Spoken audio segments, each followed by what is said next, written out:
चलिए तो बढ़ते आगे हैं। और अभी तक जो चर्चा हुई है हमारी वो टाइप्स ऑफ सेंटेंस की हो चुकी है। ठीक है, उसमें हमने नॉर्मली बताया था सेंटेंस देयर आर 6 टाइप, 6 प्रकार के होते हैं, वो पढ़ लिए हमने कौन कौन से होते हैं। इसके अलावा on the basis of clause, clause के आधार पर देयर आर 3 टाइप्स, 3 प्रकार है, वो भी हमने पढ़ लिए हैं।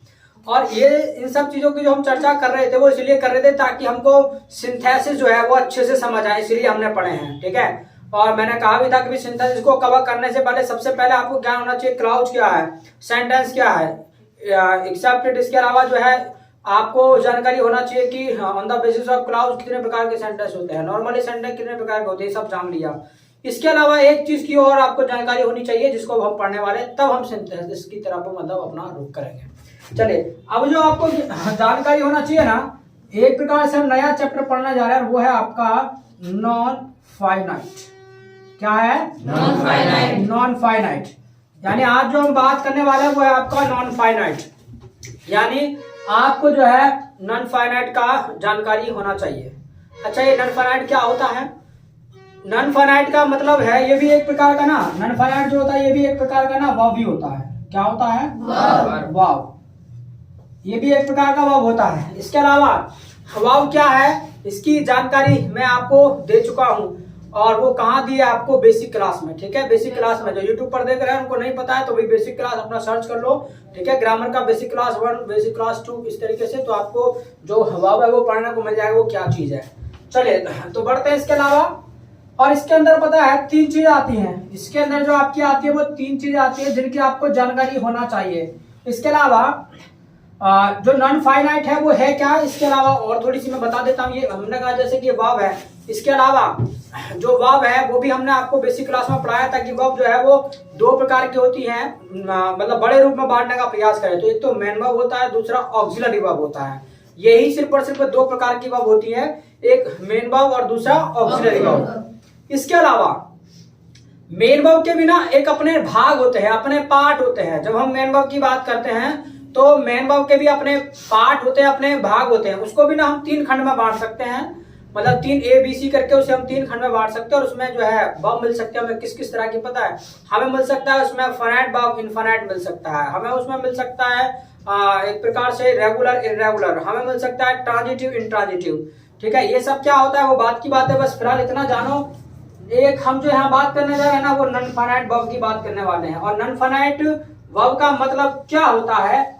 एक होता है हमारा मेन वर्ब, हमने जैसा कहा कि मेन वर्ब भी होता है, तो मेन वर्ब ना, मेन वर्ब का मतलब होता है हम उसको कह सकते हैं फाइनाइट वर्ब होता है। जो मेन वर्ब है वो क्या होता है? Finite verb. क्या होता है? फाइनाइट वर्ब होता है। क्या होता है? अच्छा, फाइनाइट वर्ब क्या होता है ये हमें जानकारी होना चाहिए। जो फाइनाइट वर्ब है वो क्या है इसकी हमें जानकारी होना चाहिए नॉन फाइनाइट वर्ब को पढ़ने से पहले। तो मैं आपको इसकी जानकारी देता हूँ, बिल्कुल सिंपल है। दुनिया का कोई भी सेंटेंस हो, दुनिया का कोई भी सेंटेंस हो, उसमें एक फाइनाइट वर्ब होगा ही होगा, कम से कम एक फाइनाइट वर्ब उसमें आपका होना ही चाहिए। जैसे मान लीजिए मैं यहाँ पर यही लिख देता हूँ एग्जांपल, जैसे मैंने कहा ही प्लेस क्रिकेट, मैंने कहा ही प्लेस क्रिकेट, मैंने ये कहा। अच्छा, सब्जेक्ट है, वर्ब है, अदर वर्ड है। इसको जो मैं कह रहा हूँ ये ना, ये आपका फाइनाइट वर्ब है, यानी मेन वर्ब है। मेन वर्ब का मैं दूसरा नाम बोले दे रहा हूँ, ये आपका फाइनाइट वर्ब है। अच्छा, फाइनाइट वर्ब का मतलब क्या होता है? फाइनाइट वर्ब का मतलब है जब सब्जेक्ट का शासन जिस वर्ब पे रहता है ना, सब्जेक्ट का शासन जिस वर्ब पे रहता है उसी को हम फाइनाइट वर्ब कहते हैं, उसी को हम मेन वर्ब कहते हैं।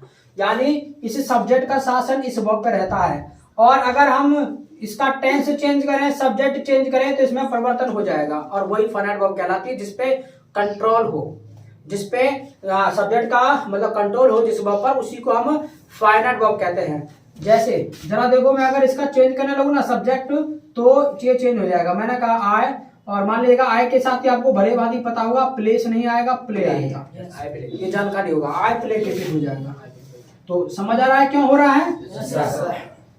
क्योंकि ये सिंगुलर है तो भैया वर्ब भी सिंगुलर लेगा। प्रेजेंट सिंगुलर, प्रेजेंट की बात करें तो प्रेजेंट सिंगुलर ही लेगा। ठीक है, इसके अलावा हमने बात किया मान लेगा ये सब्जेक्ट होगा हमारा प्लूरल, तो वर्ब भी प्लूरल लेगा। ठीक है, हालांकि नेचर में सिंगुलर होता है लेकिन यूज में हमेशा प्लूरल होता है। ठीक है, ये नेचर में जो है सिंगुलर होता है लेकिन यूज में हमेशा प्लूरल होता है, इसलिए हमने वर्ब भी क्या लगाएंगे? प्लूरल लगाएंगे। और ये सिंगुलर प्लूरल क्या होता है भैया, बेसिक क्लास में मैंने पढ़ा रखा है, ठीक है। तो यूट्यूब पे देख रहे हैं उनको नहीं समझ आ रहा हो कि सिंगुलर प्लूरल क्या होता है, तो ये वर्ब जो पढ़ाया है बेसिक क्लास में वो पढ़ा रखा है। तो बेसिक क्लास प्लीज आप देख लें। जब हमने सिंथेसिस की शुरुआत की थी तो हमने कहा था कि भैया आप बेसिक क्लास पहले देख लेना, तभी आप सिंथेसिस को पढ़ना, तब अच्छे से समझ आएंगे आपको। अच्छा, इसके अलावा मैं इसका टेंस भी चेंज कर दूं ना तो भी जो है वो चेंज हो जाता है, टेंस का भी प्रभाव रहता है। जैसे हमने कहा है प्ले, तो प्ले का क्या हो जाएगा, प्लेड हो जाएगा। मान लीजिए मैं इसे पास्ट में ले जाऊं तो तुरंत प्ले का क्या हो जाएगा, प्लेड हो जाएगा। तो कहने का मतलब यह है एक ऐसा वर्ब जिसपे सब्जेक्ट का शासन हो, जिसपे सब्जेक्ट का शासन हो और वो जो है सब्जेक्ट के अकॉर्डिंग बदल जाए या टेंस के अकॉर्डिंग बदल जाए, ठीक है। या तो सब्जेक्ट के अकॉर्डिंग बदले या टेंस के अकॉर्डिंग बदले, वही तुम्हारी फाइनाइट वर्ब कहलाती है। यहाँ तक बात समझ आ रही है? क्लियर है। चलिए, अब ये जो हमने इसको नाम दिया, हमने कहा इसको फाइनाइट वर्ब, इसको हमने फाइनाइट वर्ब कहा, ठीक, इसको हमने फाइनाइट वर्ब कहा। तो इतनी जानकारी आपको समझ आ गया कि फाइनाइट वर्ब किसे कहते हैं। क्लियर है तक बात? तो इसको मैं क्लियर कर दे रहा हूँ, ठीक है। इसको बस बड़ा आसान है पहचानना कि मान लिया कोई भी सेंटेंस होगा उसमें एक मेन वर्ब तो कम से कम होगी और उस पे चाहे सब्जेक्ट के अकॉर्डिंग चाहे टेंस के अकॉर्डिंग प्रभाव पड़े तो वही तुम्हारी फाइनाइट वर्ब कहलाती है, वो मेन वर्ब भी कहलाती है, वो मेन वर्ब भी होती है। बात क्लियर है तक? चलिए, इसको जो है हम मिटा देते हैं। इसके अलावा अब जिक्र आता है हमारा किसका, नॉन फाइनाइट वर्ब क्या होती है। तो ये बात आपको जानकारी होगा कि जब ये नॉन शब्द जुड़ जाता है तो इसका मतलब होता है न, यानी नेगेटिव मामला हो जाता है। तो हमने कहा फाइनाइट वर्ब, तो भैया फाइनाइट वर्ब का मतलब तो मेन वर्ब हो गया। और जब हमने कहा कि नॉन फाइनाइट वर्ब, तो नॉन फाइनाइट का मतलब है जो मेन वर्ब नहीं है। सीधी सी बात है, जो मेन वर्ब नहीं है वही फाइनाइट वर्ब है। और सीधी सी बात है, जब ये नॉन फाइनाइट वर्ब होगी तो ये मेन वर्ब का जैसा काम नहीं करेगी, यानी ये मेन वर्ब के जैसा काम नहीं करेगी, क्योंकि जब ये नॉन फाइनाइट वर्ब है तो फिर ये फाइनाइट वर्ब के जैसा काम नहीं करेगी, क्योंकि ये मेन वर्ब नहीं है, इसके पहले लग गया नॉन, ठीक है। तो ये नॉन फाइनाइट वर्ब का मतलब है जो आपका मेन वर्ब के जैसा काम नहीं करेगी और उस पे मतलब सब्जेक्ट का शासन नहीं होगा और ना ही टेंस का उस पर कोई प्रभाव पड़ेगा। आप टेंस को उसमें किसी में भी ले जाना लेकिन वो बदलेगी नहीं। अब इसके अंदर पता है 3 चीज आते हैं इसके अंदर, कौन कौन सी आती हैं। सबसे पहले अगर मैं बात करूं ना तो सबसे पहले इसके अंदर आता है आपका जीरंड। क्या आता है? जीरंड आता है। इसके अलावा दूसरी चीज जो आती है इसमें वो आती है आपकी इन्फिनेटिव। क्या आती है? इन्फिनेटिव आती है। क्या आती है? इन्फिनेटिव। तीसरी चीज जो आती है ना इसके अंदर वो आता है आपका पार्टिसिपल। क्या आता है? पार्टिसिपल। क्या आता है जी? पार्टिसिपल। यानी ये 3 चीजें इसके अंदर आती हैं, जीरंड, इन्फिनेटिव, पार्टिसिपल। देखने में याद रखिएगा आपको वर्ब ही लगेंगे, देखने में ऐसा लगेगा कि ये मेन वर्ब है, बट याद रखिएगा वो मेन वर्ब होंगे ही नहीं, उनको किसी और का काम करना पड़ेगा, क्योंकि वो हमने कहते हैं ना नॉन फाइनाइट है और नॉन फाइनाइट का मतलब जो मेन वर्ब नहीं है। जब मेन वर्ब नहीं है तो वो किसी और के जैसा ही काम करेंगे, सीधी सी बात है। तो बात समझ आ रही है? चलिए, बहुत बढ़िया बात। तो अच्छा, तो इसको एक एक करके जानने का प्रयास करते हैं, आखिर ये चीज है क्या, इनकी हम यूज कैसे करेंगे, ठीक है, इनका यूज कैसे करते हैं। तो सबसे पहले बात करने जा रहे हैं जीरंड। आखिर जीरंड किसे कहते हैं, आखिर हम जो जीरंड है ना वो किसे कहते हैं। तो जीरंड की अगर बात करें ना तो सबसे पहले मैं दिखा देता हूं आपको दिखने में कैसा होता है। और जब मैं कह चुका हूं कि दिखने में आपको वर्ब जैसा लगेगा तो बिल्कुल लगेगा, वो वर्ब जैसा ही लगेगा, बट हाँ वो मेन वर्ब के जैसा काम करेगा नहीं, क्योंकि है तो verb he but non finite है, यानी मेन वर्ब नहीं है। यानी दिखने में कैसा होगा पता है? दिखने में ऐसा होगा जी V1 प्लस ING, यानी ये जो मिलेगा आपको V1 प्लस ING इसके रूप में मिलेगा। V1 प्लस ING जो होता है ना उसी को हम जीरंड कहते हैं, यानी वर्ब का फर्स्ट फॉर्म में अगर आप ING लगा दें वही आपका बन जाता है जीरंड। इसके अलावा V1 प्लस ING को मैंने बताया था ये क्या होता है बेसिक क्लास में, V4 होता है भाई। इसका दूसरा नाम क्या होता है? V4। भाई जो V1 प्लस ING उसको V4 ही तो कहते हैं। यहाँ तक बात समझ में आ गया? तो जीरंड जो होता है वो दिखने में ऐसा होता है। बोला तक क्लियर बात? यानी जितने भी वर्ब का फर्स्ट फॉर्म में ING लगा दें वो आपका क्या बन जाएगा? जीरंड बन जाएगा। अब हमने कहा कि भी ये मेन वर्ब का जैसा काम करेगा नहीं, और जब मेन वर्ब का जैसा काम नहीं करेगा तो फिर किसी और चीज का काम करेगा। तो ये किसके रूप में काम करेगा ये भी मैं बता देता हूँ। जो जीरंड है ना, याद रखिएगा, ये जो काम करेगा ना आपके, याद रखिएगा ये काम करेगा एज अ नाउन। ये एक नाउन के रूप में काम करेगा। किसके रूप में काम करेगा? नाउन के रूप में काम करेगा। यानी ये जो काम करेगा आपके नाउन के रूप में काम करेगा, ये आपके नाउन के रूप में काम करेगा। इसके अलावा अब जब नाउन के रूप में काम करेगा तो आपको इस बात की जानकारी होना चाहिए। सबसे पहले तो नाउन किसे कहते हैं, एक जानकारी तो ये होना चाहिए। दूसरी जानकारी आपको ये होना चाहिए कि भाई नाउन के क्या क्या काम है, जो नाउन है वो क्या क्या बन सकता है, ये भी आपको जानकारी होना चाहिए। और इस जानकारी को मैं बता देता हूं, मैंने बेसिक क्लास में पढ़ाया हुआ है लेकिन फिर भी आपको रिवाइंड करा देता हूं। नाउन क्या होता है, बिल्कुल सिंपल बात, एक ही लाइन में, एनी नेम इज नाउन। कोई भी नाम मतलब नाम वो नाउन होता है, बात खत्म। नाउन का मतलब है नाम। आप जितना मर्जी बोलोगे देख करके, जितनी भी चीज आप देख रहे हैं वो सब नाउन है, जितनी चीज आप बोल रहे हैं सब नाउन है। क्योंकि जब कोई भी चीज आप बोलेंगे तो नाम लेकर के बोलेंगे भाई, और जब नाम लेकर के बोलेंगे तो वो नाउन है, बात खत्म। हमने कहा पेन नाउन है, हमने कहा वॉच, बस, चेयर, कूलर, फैन, चेयर, कुछ जो मर्जी, रट्टा लगाने की कोई आवश्यकता नहीं है। जितना मर्जी बोलोगे नाम लेकर के बोलोगे, जब नाम लेकर के बोलोगे नाउन है, बात खत्म। बात क्लियर है? नाम क्या होता है वो समझ आ गया? किसी का भी नाम हो, जितना मर्जी बोलो। मैं कभी तुम मार्केट में क्या खरीद के लाया, भाई मैं लाया जी, मैं मोबाइल लाया, मैं किताब लाया, मैं ये लाया, मैं वो लाया, जो मर्जी बोलोगे अपना नाम लेके बोलोगे, और जब नाम लेके बोलोगे वो नाउन है। यहाँ तो बात क्लियर? अब बात आती है कि ये जो नाउन है किस किस चीज के रूप में काम करेगा, ये जानकारी आपको होना चाहिए कि किस किस चीज के रूप में काम करेगा। ये जो नाउन है ये क्या क्या बन सकता है, और ये क्या क्या बन सकता है, ये चीज मैंने आपको दो चीजें तो मैं बता चुका हूं, वो बेसिक क्लास में बता चुका हूं, लेकिन मैं फिर भी रिमाइंड करा दूंगा आपको। दो चीजें मैं बता चुका हूं कि जो नाउन है वो क्या क्या बन सकता है। अगर आपको पता हो तो मैंने पढ़ाया था, बताओ, तुम बताओ क्या? Subject and object. बहुत बढ़िया बात, इतनी बात जानकारी है तो बहुत बढ़िया बात है, होना चाहिए। जब मैं पढ़ा दिया तो पता होना चाहिए। तो यानी जो नाउन है ना, ये क्या क्या बन सकता है, देखो एक तो सबसे पहले तो ना ये सब्जेक्ट बन सकता है। क्या बन सकता है? सब्जेक्ट। यानी किसी भी सेंटेंस में ये सब्जेक्ट के रूप में काम कर सकता है जी। है तो बात क्लियर है? Yes sir. नंबर 2 बात आती है, ये जो बन सकता है आपका बन सकता है ऑब्जेक्ट। क्या बन सकता है? ऑब्जेक्ट। ऑब्जेक्ट बन सकता है। इसके अलावा तीसरा जो काम करेगा ना, तीसरा काम करेगा ये कॉम्प्लीमेंट का। क्या बन सकता है? कॉम्प्लीमेंट। कॉम्प्लीमेंट बन सकता है। अच्छा, इतनी बात आपको अब समझ आ चुकी होगी कि ये सब्जेक्ट का भी काम कर सकता है, ऑब्जेक्ट का भी काम कर सकता है, कॉम्प्लीमेंट का भी काम कर सकता है। लेकिन अब तुम्हारे दिमाग में आ रहा होगा सर एक बार हमें यूज तो करके दिखाओगे, कैसे काम करेगा सब्जेक्ट का, ऑब्जेक्ट का, कॉम्प्लीमेंट का, ये दिखाओ हमें यूज करके। तो वो भी मैं दिखा दे रहा हूँ एग्जाम्पल में, देख लो जरा। जैसे एग्जाम्पल के तौर पर मैंने कहा जी स्मोकिंग, स्मोकिंग इज बैड। मैंने कहा स्मोकिंग इज बैड कि जो धूम्रपान करना है ना वो हानिकारक है, मतलब बुरा होता है, ये मान के चलिएगा बुरा होता है। स्मोकिंग इज बैड या स्मोकिंग इंजुरियस का हो, इंजुरियस टू हेल्थ का हो, जो मन में आए वो बोलो। तो हमने कहा स्मोकिंग इज बैड, भैया स्मोकिंग जो है ना वो बुरा होता है, ठीक है। तो अब एक जरा बताइएगा ये V1 प्लस ING है कि नहीं? yes, है ना? yes, तो ये जो V1 प्लस ING है ना, यही आपका जीरंड है, ये आपका जीरंड है। अब आपके दिमाग में आ रहा होगा सर आप कह रहे हो जीरंड है, हम कैसे मानना जीरंड है, ये B4 है, और B4 तो मैन वर्ब का भी तो काम करता है। तो हमें ये बताओ ना कि ये जीरंड है क्यों, इसको आपने जीरंड क्यों बोला। तो सबसे पहले तो मैं बता देता हूँ, बिल्कुल सिंपल सी बात। आपको याद हो जब मैंने कहा था कि भी सब्जेक्ट क्या होता है, ये मैंने बताया था। मैं इसको जब सब्जेक्ट बोल रहा हूँ तो मैंने आपको बताया था कि सब्जेक्ट होता क्या है। सब्जेक्ट मतलब जो सेंटेंस की शुरुआत करे उसे सब्जेक्ट कहते हैं। ये बोला था ना? जरा देखो मतलब सेंटेंस की शुरुआत कर रहा है कि नहीं कर रहा है? कर रहा है ना? कर रहा है तो बोलो सब्जेक्ट हुआ कि नहीं हुआ? एक बात, अगर ऐसे भी बात समझ नहीं आती है तो मैंने कहा अगर ये वर्ब होगा, अगर ये वर्ब होगा तो भैया इसको मतलब टेंस के अकॉर्डिंग बदलना पड़ेगा। जब टेंस बदलेगा तो ये बदलना चाहिए, चेंज होना चाहिए ना।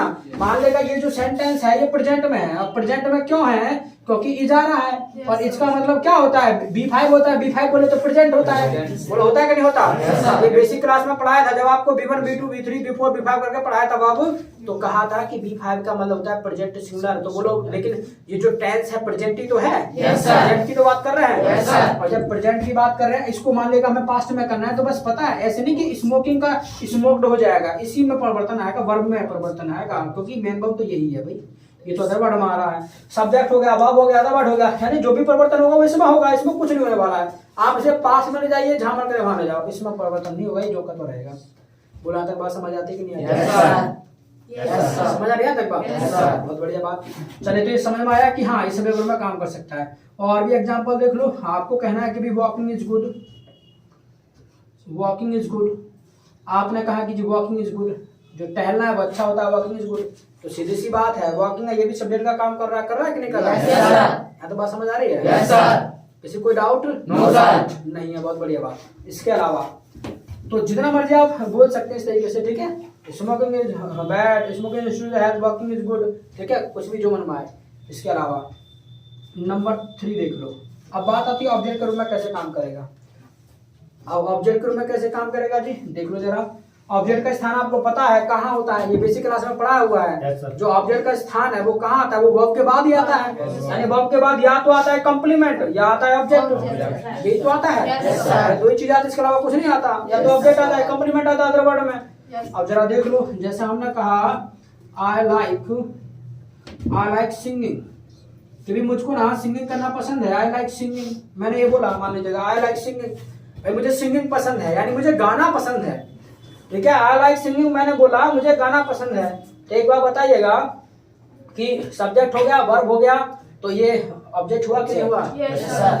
Yes sir. लेकिन एक बात और आती है, मान लीजिए मैंने तो कह दिया ये ऑब्जेक्ट है, लेकिन इसे प्रूव करके तो बताओ कि कैसे ऑब्जेक्ट है, क्योंकि ऑब्जेक्ट क्या होता है ये तो पता होना चाहिए। आप इसे कॉम्प्लीमेंट क्यों नहीं कह रहे हैं, क्योंकि अदर वर्ड में तो कॉम्प्लीमेंट भी आता है ना। इसे कॉम्प्लीमेंट कहेंगे तो कौन सी बताने वाली है भाई, क्या ये कॉम्प्लीमेंट है? No sir. ऑब्जेक्ट ही है? Yes sir. क्यों है ऑब्जेक्ट? जब सब्जेक्ट का प्रभाव अदर वर्ड पर पड़े। हाँ, तो पड़ेगा इसमें प्रभाव? No sir. दूसरी बात सर, बी फॉर्म इसमें मेन वर्ब बी फॉर्म नहीं है सर। हैं? बी फॉर्म भी तो नहीं है। बी फॉर्म में नहीं है। तो जब बी फॉर्म मेन वर्ब का कार्य करती है तो कॉम्प्लीमेंट ही होता है ना, तब कॉम्प्लीमेंट होता है। और जब बी फॉर्म ना आए तो नहीं होगा। सर प्रभाव पड़ेगा तो ऑब्जेक्ट नहीं पड़ेगा तो चलिए, मैंने दो बेसिक चीजें मैं आपको दो बातें बताई थी। अगर सब्जेक्ट का प्रभाव अदर पर पड़े तो ऑब्जेक्ट, अगर ना पड़े तो कॉम्प्लीमेंट। यही तो बात बोला था। Yes sir. अब इतनी बात बोला था तो बस ये चीज जान लो। और ये जो है मैंने कहा आई लाइक स्विमिंग, मतलब आई लाइक सिंगिंग या स्विमिंग बोलो, कुछ भी बोलो, ठीक है। मुझे तैरना पसंद है, मुझे खेलना पसंद है, मुझे कूदना पसंद है, मुझे गाना पसंद है, रोना पसंद है, धोना पसंद है, जो मन करे वो बोलो, ठीक है। अब हमने कहा गाना पसंद है, तो हमारा जो प्रभाव है ना इस वर्ड के ऊपर पड़ेगा, इस वर्ड के ऊपर पड़ेगा। अब आपके दिमाग में आ रहा हो सर कैसे पड़ेगा, तो जरा समझो। मान लीजिए मैंने कहा मुझे सिंगिंग करना पसंद है, और जब सिंगिंग करना पसंद है, मेरी पसंद है सिंगिंग करना, तो सिंगिंग करना पसंद है। मान लीजिएगा अगर मैं उसे डेली बेस अगर मैं उसे गा रहा हूँ तो सीधी सी बात है, तो मैं अच्छा मतलब उसे गा सकता हूँ, यानी मेरी सिंगिंग को फर्क पड़ेगा। यानी सिंगिंग अगर मैं डेली गाता हूँ इसका मतलब मैं अच्छा गा पाऊंगा, अगर मैं डेली नहीं गा पा रहा हूँ, भले मेरी पसंद है, तो भी बेकार गा पाऊंगा, सीधी सी बात है। तो इसका मतलब ये है कहीं ना कहीं फर्क पड़ेगा कि नहीं पड़ेगा? सीधी सी बात है, उसकी फिनिशिंग आएगी। उसमें कोई भी काम है जो आप उसे कर रहे हैं वो काम करना तुमको अच्छे से आएगा। मानेगा मैं गाने का काम करता हूँ, तो गाने का काम करता हूँ तो इट मीन्स क्या है कि मेरे गाने में फर्क पड़ेगा, ठीक है। अच्छा पड़े चाहे बुरा पड़े, बट पड़ेगा तो सही। और हमने यही तो कहा जब पड़ेगा तो बात खत्म, वही ऑब्जेक्ट होगा, इसीलिए कह रहा हूँ। बात क्लियर है तक? तो इस पर प्रभाव पड़ेगा। यहाँ तक क्लियर बात? चलिए, तो ये जो काम कर रहा है तुम्हारा, किसका काम कर रहा है? ऑब्जेक्ट का काम कर रहा है। इस तरीके से यहाँ तक बात आपको समझ आती है। इसके अलावा नेक्स्ट देख लीजिएगा। नेक्स्ट क्वेश्चन हमने कहा, मतलब नेक्स्ट सेंटेंस में लिख दे रहा हूँ, सीइंग इज बिलीविंग। अच्छा, कुछ पेन रुक रहा है भाई, यहाँ पे पेन रुक रहा है भाई। बिलीविंग का स्पेलिंग क्या होगा? BELI और E बिलीव, BELIEVING। चलो सही है। सीइंग इज बिलीविंग, जरा देखो, सीइंग इज बिलीविंग यानी देखना ही ना विश्वास करना है, देखना ही विश्वास करना है। कई बार कहते हैं ना भैया देखना ही विश्वास, जब दिख रहा है तो विश्वास ये है, जब आंखों से देख लिया तो विश्वास है। कहते हैं ना भैया आंख देख ही अपनी बात माननी चाहिए, किसी को भी है तो देखना है विश्वास मानना चाहिए, तो मतलब देखना है विश्वास करना है, तो देखना ही विश्वास करना है। तो जरा देखिएगा, बोलो यहाँ पर B4 आ रहा है कि नहीं आ रहा है? आ रहा है? बोलो यहाँ पर B4 आ रहा है कि नहीं आ रहा है? आ रहा है, दोनों जगह आ रहा है। एक बार बताइएगा, जो पहला वाला B4 है वो क्या है? सब्जेक्ट। क्या है? सब्जेक्ट। सही कह रहे हो? क्यों है सब्जेक्ट? क्योंकि सेंटेंस की शुरुआत कर रहा है, सीधी सी बात है भाई। सब्जेक्ट का मतलब क्या? जो सेंटेंस की शुरुआत करे वही होता है क्या? सब्जेक्ट। बात खत्म। यहाँ तक किसी को डाउट है? किसी को है? कोई डाउट है ना? अरे समझ आ रही है एक चीज? अरे doubt? No sir, okay good. अब यहाँ पर देखो, ये जो बिलीविंग है ना, मैं इसको कह रहा हूँ ये जो है आपका कॉम्प्लीमेंट है। क्या है ये? कॉम्प्लीमेंट है। अब आपके दिमाग में आ रहा होगा सर आपने तो बोल दिया ये कॉम्प्लीमेंट है, हम कैसे माने कि ये कॉम्प्लीमेंट है? तो मानना पड़ेगा तुमको, जब मैं बताऊंगा तो मानना पड़ेगा, ठीक है। समझो, याद रखिएगा। एक बात तो हमने ये कहा था कि जब सब्जेक्ट का प्रभाव अदर वर्ड पर पड़े, सब्जेक्ट का प्रभाव जो अदर वर्ड पर पड़े तो वो ऑब्जेक्ट है, ना पढ़े तो वो कॉम्प्लीमेंट है। तो याद रखिएगा यहाँ पे तो प्रभाव पड़ने की कोई बात नहीं हो रही है। एक बात, दूसरी बात याद रखिएगा जितनी भी ये बी फॉर्म होती है ना, बी फॉर्म, और बी फॉर्म क्या होता है पता है आपको? क्या होता है जरा बोलना। Is am are was verb. जो यूट्यूब पर देख रहे हैं नहीं पता है तो भैया बेसिक क्लास जरूर देख लेना, बिना बेसिक के आप इसको नहीं पढ़ सकते हैं, ठीक है। बेसिक क्लास देख लीजिए, जब आप सिंथेसिस को देखना है आपको। बेसिक क्लास डाल रखा है और नहीं मिलता है तुमको तो क्या करना है, कॉन्टैक्ट नंबर दे रखा है डिस्क्रिप्शन बॉक्स में 9720212031, उसको व्हाट्सएप कर दो, मैं तुम्हें लिंक भेज दूंगा। अब याद रखना जितनी भी बी फॉर्म होती है ना, इनके बाद जब अदर वर्ड आता है तो याद रखिएगा, ये बात याद रखना नोट में, जब ये जो वर्ब आती है बी फॉर्म और जब ये मेन वर्ब का काम करे, जब ये मेन वर्ब का काम करे, और एक बार बताइएगा, बोलो ये मेन वर्ब का काम कर रही है कि नहीं कर रही है? yes, sir.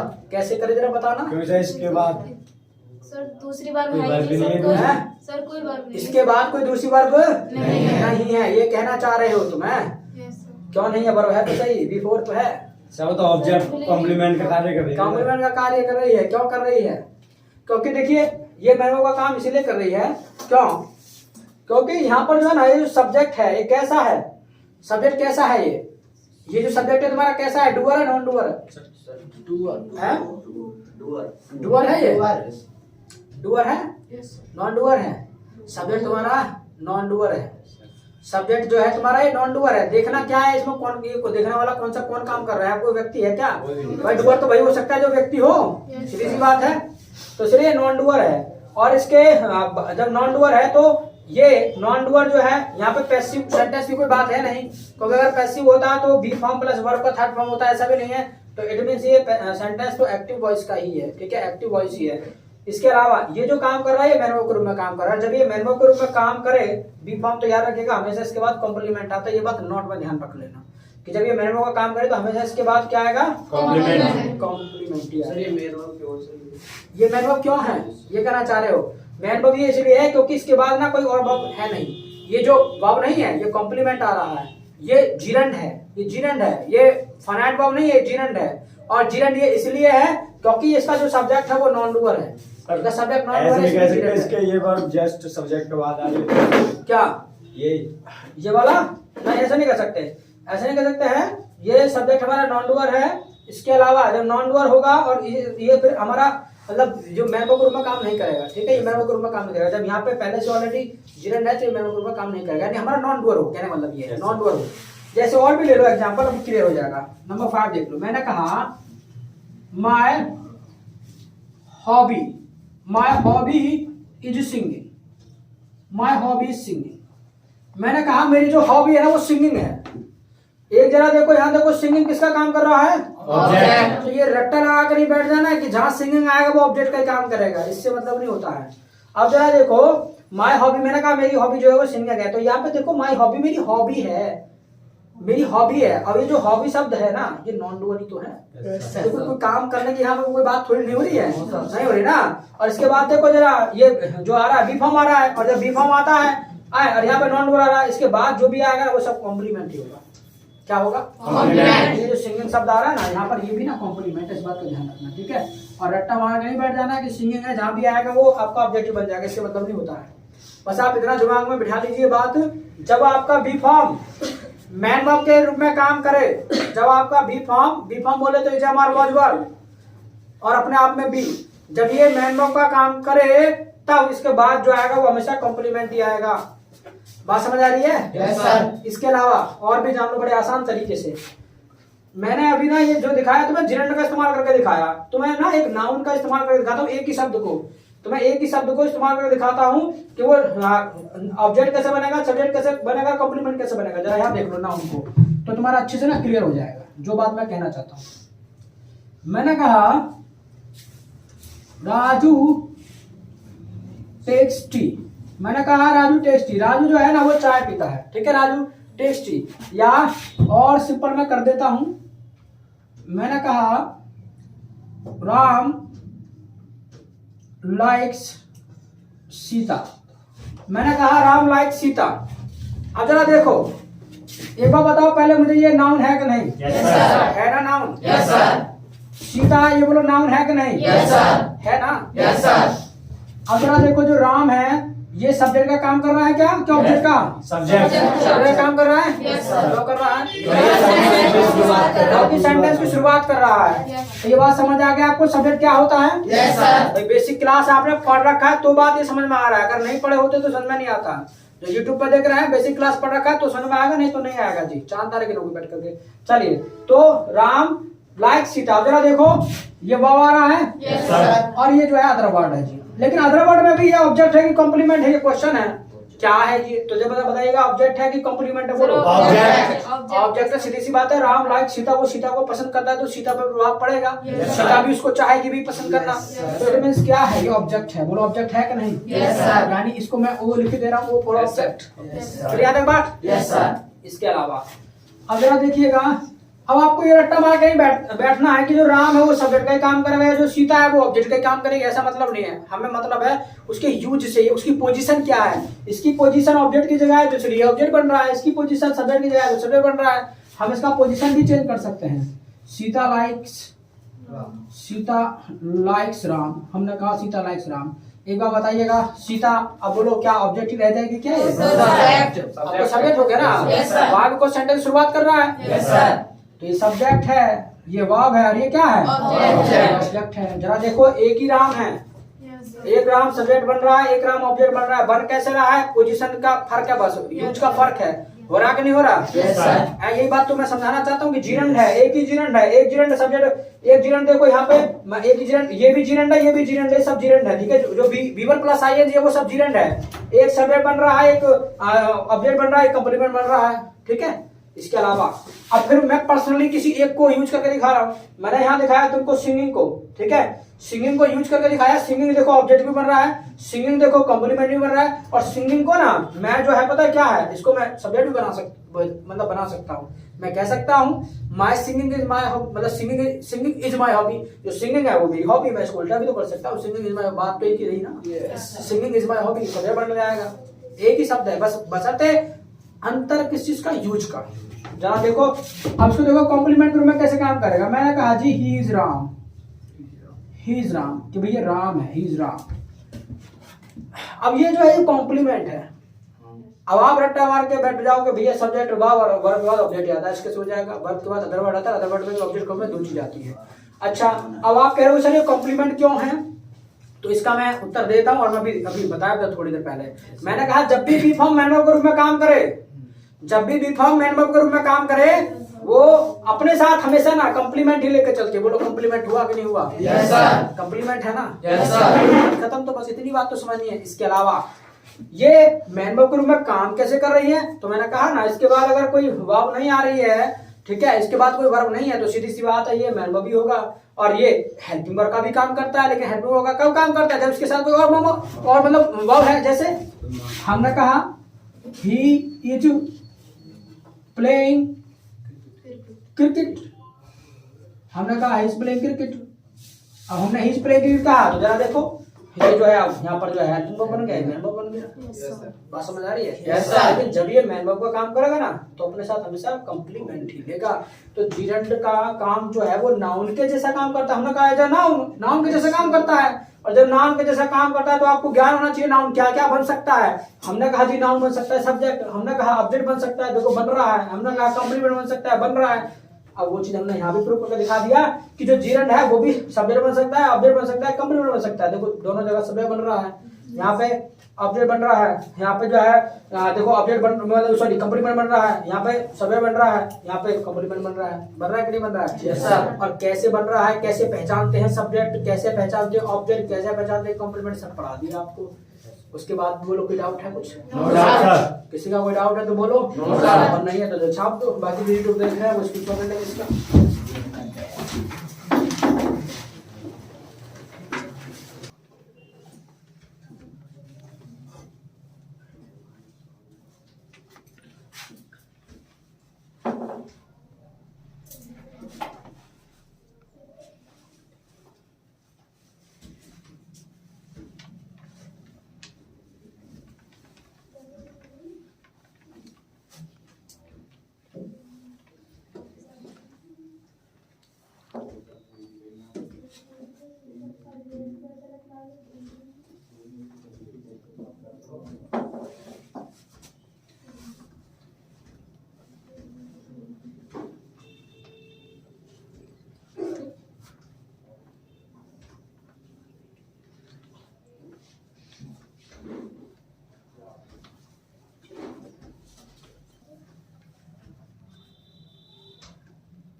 चलिए तो लिख लिया तो है, ठीक है। तो ये अब आपको घर पे जाके अपना रिवीजन करना है। जो यूट्यूब में देख रहा है, कोई डाउट है कमेंट करो, नहीं है डाउट तो दोबारा मन कर रहा है देखने का, थोड़ा बहुत समझ आया तो दोबारा देख लो वीडियो को, ठीक है।